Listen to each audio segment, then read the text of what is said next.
Right now on the National Weather Desk, weather alert. The South is at risk for more severe weather today, even as the snow piles up out west. And the berms over here, some of them are taller than me and I'm 5 feet. Even the Las Vegas area saw snow, while in the east, an avalanche is caught on camera. Pollen season arrives early in the Carolinas, turning everything green and yellow. Hay fever season is here, and it's here early. And is it really possible to make it rain? It is a very practical solution. The results have been really good that we've seen so far, and it's been repeatable. From our nation's capital, this is the National Weather Desk. Good morning and welcome to the National Weather Desk. I'm Angela Brown. All eyes are on the South today, where the risk is up for severe weather that could include tornadoes and also hail. The first round of storms arrived last night. Heavy rain and high winds rolled through northern Mississippi, damaging a gas station. There's also plenty of lightning and reports of 1-inch hail.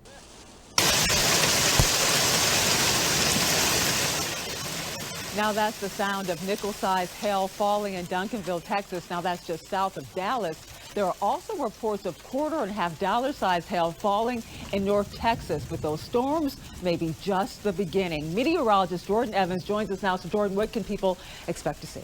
Angela, it's another repeat setup of what Oklahoma had over the weekend, except the threat shifting a little bit farther to the south. That red bullseye is a moderate risk, a level 4 out of 5. And when the Storm Prediction Center issues this type of threat for severe weather, that means these storms are going to mean business. So we're looking at the timing anywhere from this afternoon into this evening. The expected threats very similar again to what Oklahoma had over the weekend. Those winds up to 80 miles per hour. Tornadoes, unfortunately, we will likely see those this afternoon, and the hail size up to 2 inches as well. The threat shifts farther to the east as you go into Friday. It does weaken just a bit, but more rain and potentially snow for parts of the mid-Atlantic and the Northeast. Very powerful storm system over the next couple of days. All right, Jordan, Washington's Snoqualmie Pass is among those getting another dose of snow. They were expecting several inches of snowfall, up to 14 inches in the overnight hours. Paul Rivera spoke with officials about what this latest round will mean for keeping roads clear and also their snowpack. These late winter, early spring storms, they have a tendency to come in really fast, drop a lot of snow, and then leave. Our crews are out there. They're going to be plowing snow as much as possible, but it's definitely going to still be challenging for drivers. And officials say while they can treat the roads, it also comes down to drivers slowing down so that crashes don't occur, and then they can also keep the pass open. Crews out near Stevens Pass have also been doing avalanche control work this week. But there is one spot where all this could be beneficial. Washington's climatologist Nick Bond says that has to do with the health of the snowpack. We tend to add to our snowpack through the month of March. And so it's great to get some now, because by the time we get into April and May, in most years, we don't get much. And big picture, it could also help our water supply, as currently at the Cascades, the snowpack is at or slightly below average. Not severely so, but something 88% of normal, let's say, 89% of normal. So we're not looking for water supply restrictions in the summer ahead or anything like that. And check out these pictures from the National Weather Service in Tucson, Arizona. Yes, it's snowing there this morning. At least 1 inch is already on the ground. It will likely melt quickly, as temperatures approach 50 degrees. The average high for Tucson today is 72 degrees. There is also snow in southern Nevada. Now check out the snow falling in Summerline that a viewer sent us. Now this right here, get this, is less than 10 miles from the Las Vegas Strip. Here's another view where very big snowflakes are falling in neighborhoods with cacti actually in the front yard. The snow also coated the Spring Mountains near Red Rock. Quite an unusual scene for that part of the country. This week, we have really heard countless stories about people in California, mountain communities being snowed in. Yosemite National Park is really no different and remains closed indefinitely as snow is up to 15 feet. But as Rich Rodriguez found out, getting stuck in Yosemite might not be a bad thing. This is how deep the snow is on Highway 41, just a couple of miles below the south gate of Yosemite National Park. Inside the park, life goes on, even when you're stranded in paradise. This is a road in upper housing, we call it. And they are plowing beautifully. The sun is out today, and it really helps everybody get out and walk and get a little vitamin D. The latest storm dumped 4 feet of snow. You can see the berms are pretty high. You can see the road sign there. And the berms over here, some of them are taller than me, and I'm 5 feet. And you can see the garage is a little bit impeded. And then the stairway I would have to climb is completely blocked. Locals say you have to learn to adapt when living in Yosemite. When you're in the heart of nature, there's always something beautiful to see. Trying to watch the snow avalanche off the edges, that's, a really special thing about the valley in snowy weather like this. Reynolds says the best way to get around is on cross-country skis or snowshoes. Locals are adjusting to life without tourists. With another storm on the way this weekend, it's likely they won't be welcoming visitors anytime soon. Snow is usually measured in inches, but sometimes its weight is more important. Check out these photos that show a warehouse that collapsed Wednesday morning. The extremely heavy snow flattened the building, but one wall was left standing. The snow was so deep, fire personnel, you saw it there, had to wear snowshoes to get to that wall. A snowboarder took a terrifying tumble in New Hampshire. He got caught up in an avalanche. He stopped just before the snow slab started to slide, but it was really too late. The snow carried him to the rocky surface. He was partially buried. He was safe and had no injuries. The Mount Washington Avalanche Center said the avalanche the snowboarder was caught in was large enough to bury and also kill someone.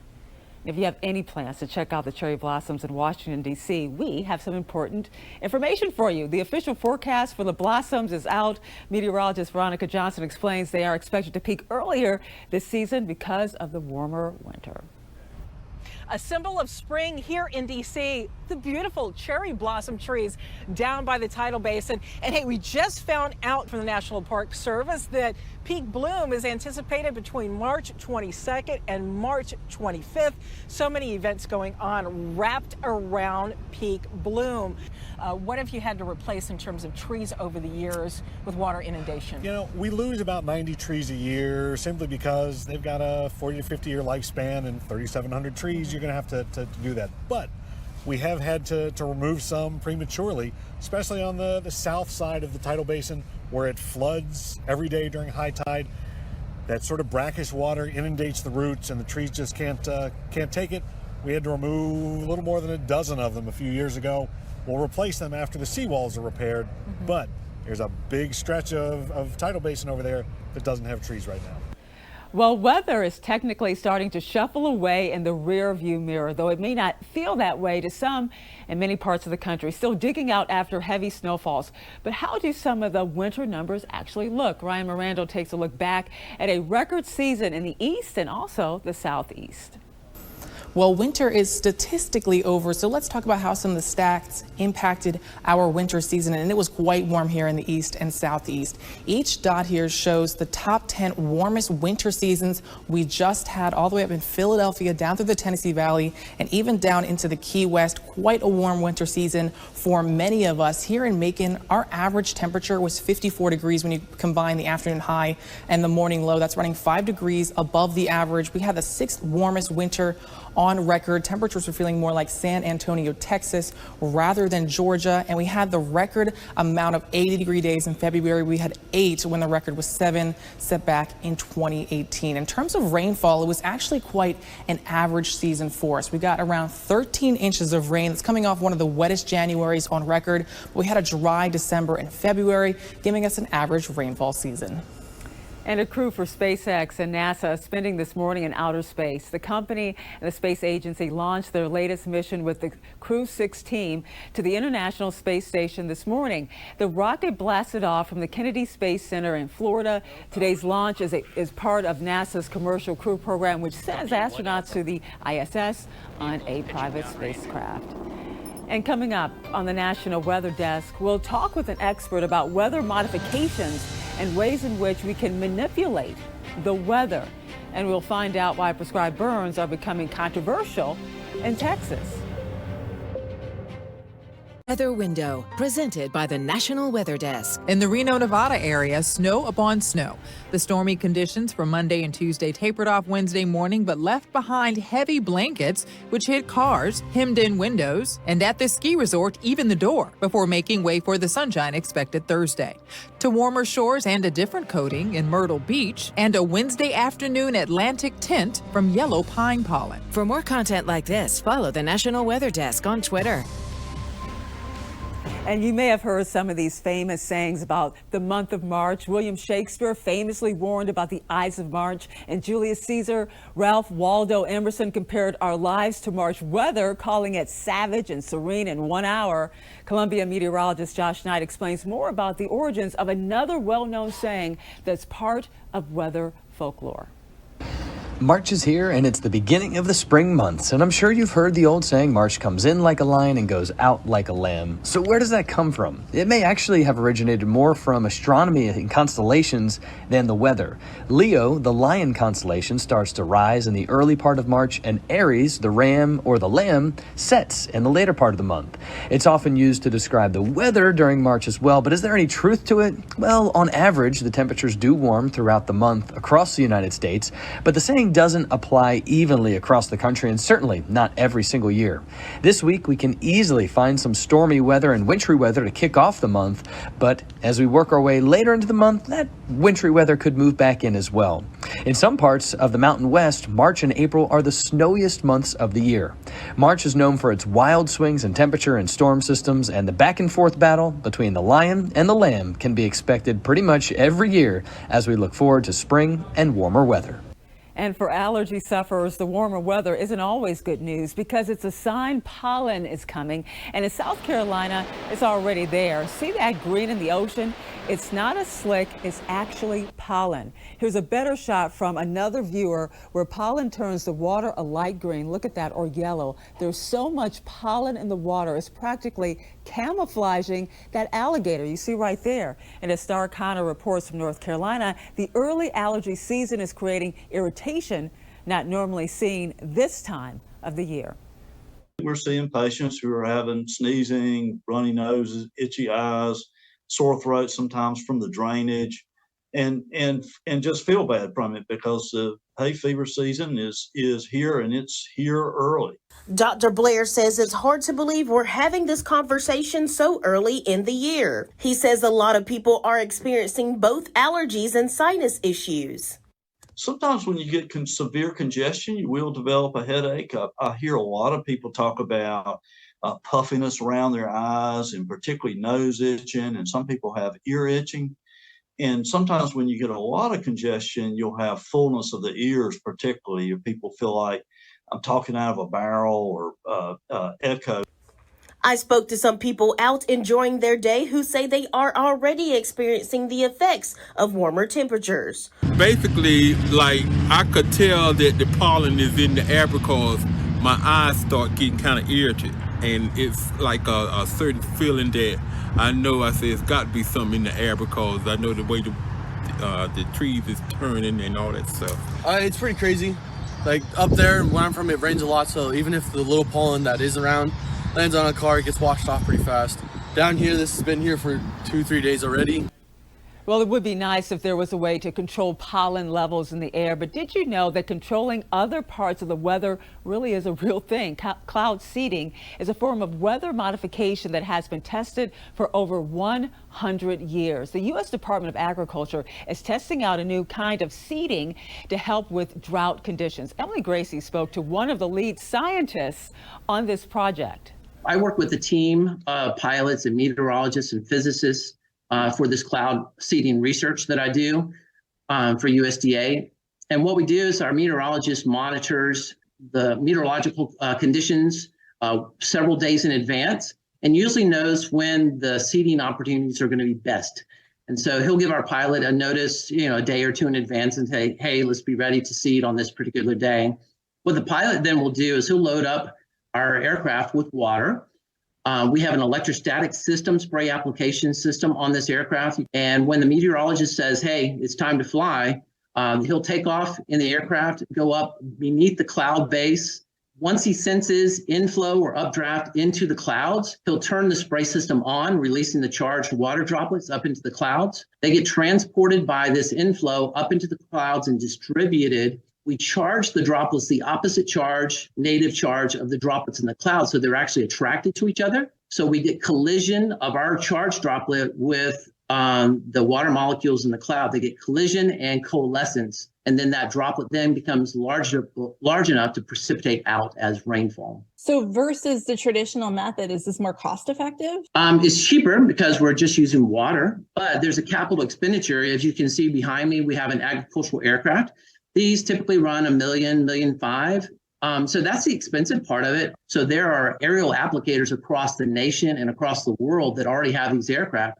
It would really be just a matter of contracting the services with these aerial applicators. Down the road in the future, is this something we need to do in order to water crops? It is a very practical solution. The results have been really good that we've seen so far, and it's been repeatable. It's different. I mean, you know, some people think we're playing God, but it's not. We're using climatology and meteorology to better understand these systems, these weather systems, so that we can have the water resources that we need as a population.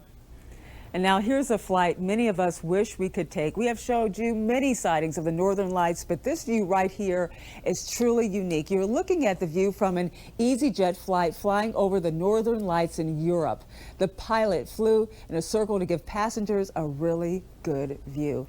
And now to an issue that may not be on your radar, prescribed burns. These fires are set on purpose, often to help reduce the risk of wildfires. Recently in Austin, Texas, a prescribed burn was used to help keep a local spring flowing, but just days before the weather was at critical wildfire conditions. Jessica Taylor has more. Given the wildfire risk across the state, should prescribed burns be happening at all right now? So when conditions are conducive to wildfire, sometimes those conditions can also be favorable for prescribed fire. Every burn has a specific objective to meet in order for that burn to be successful. Andy McCready with the Texas A&M Forest Service says these decisions aren't based off of just one model. And when the relative humidity comes all the way up to 100%, you basically start to get dew on the ground. And that wet air is what helps put out the fire overnight. The goal across the board is to avoid a repeat of what happened in Bastrop last year. The Rolling Pines fire began as a prescribed burn that later escaped. Flames ended up burning 812 acres and 250 people were evacuated from their homes. Prescribed fires are conducted after very thorough planning, and they are successful more than 99% of the time. And as we head to break, we go to the skies over Montana. You are watching the National Weather Desk. The National Weather Service is already starting its spring frost freeze program, but what exactly does that mean? Meteorologist Joe Spire explains from Columbia, South Carolina. Well, we are still a good bit from the start of spring, but the National Weather Service office here in Columbia is already starting their spring frost freeze program. That means the National Weather Service will start issuing frost and freeze alerts for the beginning of the growing season. This is all starting a little earlier, and you may have noticed why a lot of plants and trees in the Midlands are already starting to bloom. These warmer temperatures the past couple of months have tricked some plants into blooming a little bit earlier. So what are these frost freeze alerts? Well, there are 3 of them. The first is a frost advisory for a good chance that we could see some frost on the ground in the next day. The second is a freeze watch, and that's when there's a decent chance that we could see temperatures go below the freezing line in the next 2 days. The last one is a freeze warning, and that's when there is a pretty good chance the temperatures will drop below freezing in the next day. And we want to connect with you. You can find us on all of your favorite social media platforms and scan the QR code in the bottom left corner of your screen. We'll be right back.